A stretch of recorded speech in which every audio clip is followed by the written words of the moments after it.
Hey what's up guys, आप देख रहे हो द एंग्री शो और आज हम बात करने वाले हैं डिफेंस अपडेट्स के बारे में। आज की वीडियो बहुत ही ज़्यादा इंपॉर्टेंट होने वाली है, तो वीडियो को ज़रूर पूरा देखें।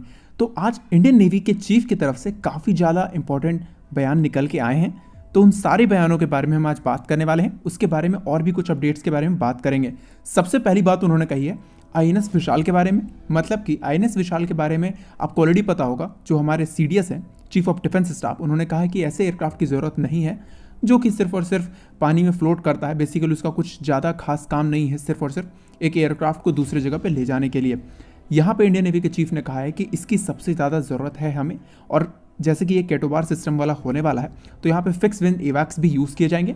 साथ ही साथ इस पे जो एयरक्राफ्ट होंगे वो हमारे TEDBF होंगे, मतलब twin engine deck based fighter ही होने वाले हैं। और साथ ही साथ उन्होंने ये भी कहा है कि जितने भी फ्रंट्स हैं, क्योंकि आपको ऑलरेडी पता होगा हम 3 तरफ से समुद्रों से घिरे हुए हैं, मतलब हमारा बे ऑफ बंगाल हो गया, नीचे इंडियन ओशन रीजन हो गया, साथ में साथ अरेबियन सी हो गया। तो इन सारे जगहों पर हमें एक एक एयरक्राफ्ट कैरियर डिप्लॉय कर सकते हैं, या फिर अगर 2 एयरक्राफ्ट कैरियर भी है तो 2 ऑपरेशनल है और एक बैकअप में रहेगा, या फिर एक रिफिट होता रहेगा। तो इस तरीके से हमें सबसे ज़्यादा ज़रूरत है तीसरे एयरक्राफ्ट कैरियर।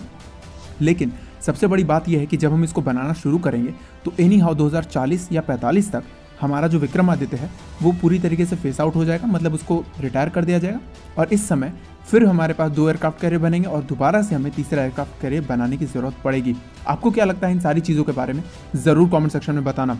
बात कर लेते हैं नेक्स्ट अपडेट के बारे में। इंडियन नेवी के चीफ ने ये बात भी कही है कि HAL के साथ वो भी बात कर रहे हैं और वो सारी टेक्नोलॉजी को वो समझ रहे हैं, या फिर उन सारी टेक्नोलॉजी पर रिव्यू कर रहे हैं जो भी TEDBF में होने वाली है, मतलब twin engine deck based fighter में होने वाली है, जो कि इंडियन नेवी के लिए बनाया जा रहा है। और उन्होंने ये कहा है कि ये जो फाइटर जेट रहेगा ये INS विक्रांत और साथ ही साथ आने वाला INS विशाल और INS विक्रमादित्य पे भी ऑपरेट किया जाएगा, जब MiG-29K जब पूरी तरीके से फेस आउट कर दी जाएंगे 2030-32 तक।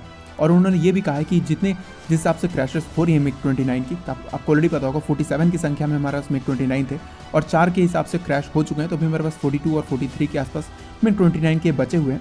तो हमारा जो भी INS विक्रांत आने वाला है कुछ समय में, उस पर भी MiG-29 के ही यूज़ किए जाएंगे कुछ समय के लिए, और जब हमारा TEDBF आ जाएगा उस वक्त हमारे पास TEDBF उस पर यूज़ किए जाएंगे। और उन्होंने तीसरी बात कही है ड्रोन्स को लेके। आपको ऑलरेडी पता होगा प्रेडेटर B जो ड्रोन है 2 के नंबर में इंडियन नेवी यूज़ कर रही है, मतलब 2 के नंबर में उन्होंने इसको लीज पे लिया हुआ है। और उन्होंने ये कहा है कि ये जो 30 लेने की बात है, जिसमें 10-10 तीनों फोर्सेस को मिलने वाले हैं, यहाँ पे इंडियन नेवी इसके लिए प्रयास कर रही है कि तीनों मिल जाएं, मतलब 30 के नंबर में आ जाएं, क्योंकि इसकी सबसे ज़्यादा ज़रूरत है इंडियन ओशन रीजन में, और वो गवर्नमेंट के पास इस बात को लेकर जल्दी जाने ही वाले हैं। KS-31 हेलीकॉप्टर के बारे में भी उन्होंने बताया है। आपको ऑलरेडी पता होगा ये जो हेलीकॉप्टर है ये एवैक्स सिस्टम की तरह काम करता है। इसके बारे में मैंने डिटेल वीडियो बनाई है, आप जाके उसको डिस्क्रिप्शन में लिंक से जाके देख सकते हो। तो जो ये जो है इसको 6 के नंबर में प्रोक्योर करने की बात की गई है आने वाले समय में INS विक्रांत के लिए। उसके बाद उन्होंने बात की है PATI विमान के बारे में। ये जो पिक्चर आप देख पा रहे हो ये लद्दाख की है, जहाँ पे PATI विमान से क्लिक की गई है, और 6 के नंबर में PATI विमान जो कि एक लाजमी था खरीदना, उसको भी प्रोक्योर करने की बात की गई है। साथ ही साथ उन्होंने ये भी कहा है कि 2021 के एंड तक या फिर 2022 के शुरुआत तक INS विक्रांत जो है वो इंडियन नेवी में फॉर्मली शामिल कर लिया जाएगा। ये एक काफ़ी अच्छी खबर है, मतलब काफ़ी पॉजिटिव खबर भी है इस चीज़ को लेके। यहाँ पे सबसे बड़ी बात यह है कि अगर INS विक्रांत जितनी जल्दी शामिल हो जाता है उतनी जल्दी इसके जो वॉर कैपेबिलिटीज़ हैं उस पर ध्यान दिया जा सकता है, मतलब कि एयरक्राफ्ट या फिर अपने जो ट्रूप्स हैं उनको ट्रेन करना। सारे लोगों को ट्रेन करने के बाद थोड़ा और टाइम लगेगा और 2 से 3 सालों के अंदर सभी लोग वॉर रेडी हो जाएंगे यहाँ पर। और जो नेक्स्ट अपडेट उन्होंने दिया है वो कि स्मैश 2000 राइफल्स को लेके आ रही है। आपको ऑलरेडी पता होगा ये जो राइफल्स है ये एंटी ड्रोन सिस्टम की तरह काम करती है। इस राइफल में एक स्कोप लगा होता है जहां से काफ़ी इजी हो जाता है किसी भी ड्रोन को एक तरीके से लोकेट करना या फिर उसको टारगेट में ट्रैक करना, और उसके बाद आप फायर करके उस ड्रोन को न्यूट्रलाइज कर सकते हो। इसके बारे में कुछ दिनों में डिटेल वीडियो बनाऊंगा अगर आप इस चीज़ को चाहते हैं तो।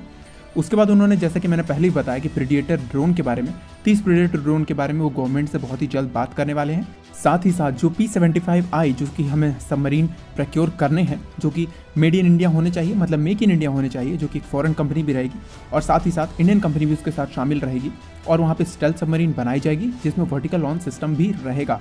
तो उन्होंने इसके बारे में बात किया है और वो कह रहे हैं कि अगले हफ्ते जो कि डिफेंस काउंसिल की मीटिंग होने वाली है वहाँ पे जाकर इन सारी चीज़ों को इंडियन गवर्नमेंट के साथ डिस्कस करने वाली हैं। और जैसा कि मैंने आपको ऑलरेडी बता दिया, INS विशाल के बारे में भी वो इंडियन गवर्नमेंट से बात करने वाले हैं। साथ ही साथ जैसे जैसे इकॉनमी बढ़ती जाएगी वैसे वैसे आगे की सारी चीज़ें जो रिक्वायरमेंट्स होंगी वो बढ़ेंगी।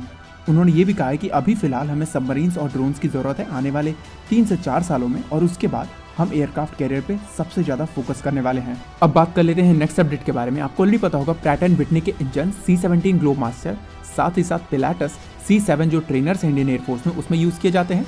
तो मैनेजिंग डायरेक्टर जो कि अशिमा सेठी हैं प्रैट एंड विटनी इंडिया के, उन्होंने ये कहा है कि प्रैट एंड विटनी के जो इंजन्स हैं उसके लिए प्रैट एंड विटनी की तरफ से ऑफर आया है तेजस मार्क 2, TEDBF और साथ ही साथ AMCA के इंजन्स को बनाने के लिए, मतलब तीनों एयरक्राफ्ट के इंजन्स को बनाने के लिए। आपको ऑलरेडी पता होगा रोल्स रॉयल्स, साथ ही साथ जो साफरान है वो भी ऑफर दे चुकी है, लेकिन अब ये कंपनी भी ऑफर दे रही है। लेकिन यहाँ पे देखने लायक है, इतने ज़्यादा ह्यूज क्वांटिटी में जो हमने जनरल इलेक्ट्रिक के F414 इंजन का जो ऑर्डर दिया हुआ है, उससे AMCA के 2 स्क्वाड्रन तो इसी इंजन से होने वाली है, मतलब जनरल इलेक्ट्रिक के 414 से। उसके बाद जो इंजन्स आएंगे वो या तो साफरान के होने वाले हैं, या फिर वो इंजन्स प्रैट एंड विटनी के हो सकते हैं, या फिर वो रोल्स रॉयल्स के होने वाले हैं। ये सारे तीनों जगहों पर काम हो रही है। साफरान के साथ तो डेफिनेटली काम किया जा रहा है, साथ ही साथ प्रैट एंड विटनी ने ऑफर दिया है और रोल्स रॉयल्स ने भी अभी ऑफर दिया है, जिसके साथ DRDO भी बातचीत कर रही है। बात कर लेते हैं एक और अपडेट के बारे में, जिसमें इंडियन एयरफोर्स ने बेसिकली इग्ला S सिस्टम और साथ ही साथ आकाश जो मिसाइल है उसको फायर करके टेस्ट किया है। यहाँ पे इंडियन नेवी ने ये सारे टेस्ट जो एयर प्रैक्टिस के थ्रू ही किए हैं, और साथ ही साथ ये जो प्रैक्टिसेस हैं ये आंध्र प्रदेश में की गई हैं। इंडियन एयरफोर्स ने कहा है ये सारी चीज़ें की जा रही हैं चाइना को नज़र में देखते हुए, क्योंकि आपको ये भी पता होगा कि बेसिकली पास में ही वहाँ पर इंडियन नेवी का डॉक बेस है, यानी कि विशाखापट्टनम, और वहाँ पे ये सारी चीज़ें टेस्ट करना लाजमी है, क्योंकि विशाखापट्टनम जो पोर्ट है हमारा वो काफ़ी ज़्यादा एक इम्पॉर्टेंट पोर्ट है, और यहाँ पे चीज़ें एक हाई लेवल में अब सिक्योरिटी में रखना काफ़ी ज़्यादा इम्पॉर्टेंट हो जाता है। और वहीं पे इंडियन नेवी ने भी DRDO का जो अभ्यास ड्रोन है उसको टेस्ट किया है। इंडियन नेवी ने ये कहा है कि इस ड्रोन में अगर म्यूनिशंस लगा दिए जाएँ, मतलब डेफिनेटली इसमें लगाए जा सकते हैं, और अगर इसमें OEMs लगा दिए जाते हैं तो उसके बाद इसको एक स्मॉल टैक्टिकल वेपन्स की तरह भी यूज़ किया जाएगा इंडियन नेवी की तरफ से। साथ ही साथ आप इसको एनिमी का जो एयर डिफेंस सिस्टम्स हैं उसको भी मैनिपुलेट करने के लिए यूज़ कर सकते हो, या फिर वो एयरक्राफ्ट के हो सकते हैं, या फिर डिस्ट्रॉयर्स के भी जो भी आप एयर डिफेंस सिस्टम्स होते हैं उसको हो सकते हैं, जिसको आप मैनिपुलेट पूरी तरीके से कर सकते हो।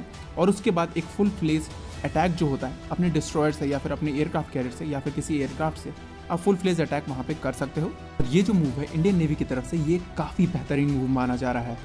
अब बात कर लेते हैं एक और अपडेट के बारे में। तो vice admiral AK Chawla, flag officer commanding in chief south naval command के, उन्होंने ये कहा है कि इंडियन नेवी ने बेसिकली एक क्रूशियल रोल निभाया है इंडियन ओशन रीजन में, क्योंकि 3 शिप्स चाइना की all the time Indian ocean region में पेट्रोलिंग कर रही हैं, और तीनों के तीनों वॉरशिप्स हैं। तो यहाँ पे इंडियन नेवी ने उन पर लगातार नज़र बनाई हुई थी, साथ ही साथ PATI विमान भी इस पर नज़र बनाए हुए थे। इस वजह से बहुत सारे मिसएडवेंचर्स को भी रोका गया है। और आपको ऑलरेडी पता होगा कुछ दिनों पहले पैंगोंग TSO में हमारे मार्कोस कमांडोज डिप्लॉय किए गए थे, और वो इसलिए डिप्लॉय किए गए थे कि चाइना का जो पेट्रोलिंग एयरक्राफ्ट्स होते हैं, मतलब पेट्रोलिंग क्राफ्ट्स होते हैं, वहाँ पे 6 type 928D assault boats China ने डिप्लॉय किए हुए हैं, और ये इंडिया को काउंटर करने के लिए डिप्लॉय किए गए हैं। तो इस बोट को काउंटर करने के लिए हमारे मार्कोस कमांडोज वहाँ पे डिप्लॉय किए गए हैं, जो कि इस बोट को तबाह करने में पूरी तरीके से सक्षम माने जाते हैं।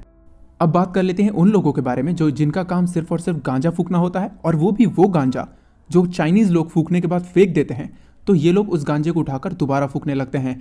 तो जब इंडियन नेवी एक्सरसाइज कर रही थी, मतलब कि मालाबार और उसके साथ साथ जितनी भी एक्सरसाइज हुई हैं रशिया के साथ, सिंगापुर के साथ, और अभी बांग्लादेश और श्रीलंका के साथ भी जो एक्सरसाइज होगी, तो वहाँ पे पाकिस्तान के विजिट को फिलीपींस हो गए, या फिर और भी वियतनाम हो गए, और भी बाकी जो कंट्रीज़ हैं जहाँ पे पाकिस्तानी बोट्स डॉक होने वाले थे, और या फिर बायलैटरल मीटिंग होने वाली थी, उसको इन कंट्रीज़ ने कैंसिल कर दिया, और ये कहा कि कोविड की वजह से हम आपको यहाँ पे एक्सेप्ट नहीं कर सकते। साथ ही साथ आपको ये पता होगा थैनोस ने जो ड्रोन्स दिए हुए हैं पाकिस्तान को, उन ड्रोन्स में पाकिस्तान ने इन्फिनिटी स्टोन्स लगाना शुरू कर दिया है, मतलब कि चाइनीज़ जो बेसिकली वेपन्स होते हैं उसको वहाँ पे लगाना शुरू कर दिया है। और ये जो ड्रोन्स हैं ये जैश-ए-तबला वाले लोग उड़ा रहे हैं। बेसिकली आपको समझ में आ रहा होगा, पूरे पाकिस्तान में जितने भी लीडर्स बैठे हैं वो सारे के सारे जैश-ए-तबला के अंडर कंट्रोल किए जाते हैं, या फिर और भी बाकी सारे ग्रुप्स के अंडर कंट्रोल किए जाते हैं। तो ये लोग जब इनके पास ये ड्रोन्स आ गए, जो कि थैनोस का ड्रोन था, उसमें इन्होंने इन्फिनिटी स्टोन्स लगाकर इंडियन आर्मी पे अटैक करने के बारे में सोचा था, और BSF ने इन्हें गोली मारकर भी भगाया हुआ है। तो ये सारी चीज़ें समझ में आ रही हैं कितना प्रभुत्व है चाइना का बेसिकली, और इंतज़ार उस दिन का है जिस दिन थैनोस यहाँ पे स्नैप करके पूरे पाकिस्तान को वहाँ से गायब कर देगा। तो आज के वीडियो के लिए इतना ही। अंत तक वीडियो को देखने के लिए धन्यवाद। चैनल को जरूर सब्सक्राइब कर देना, वीडियो को लाइक कर देना। जय हिंद।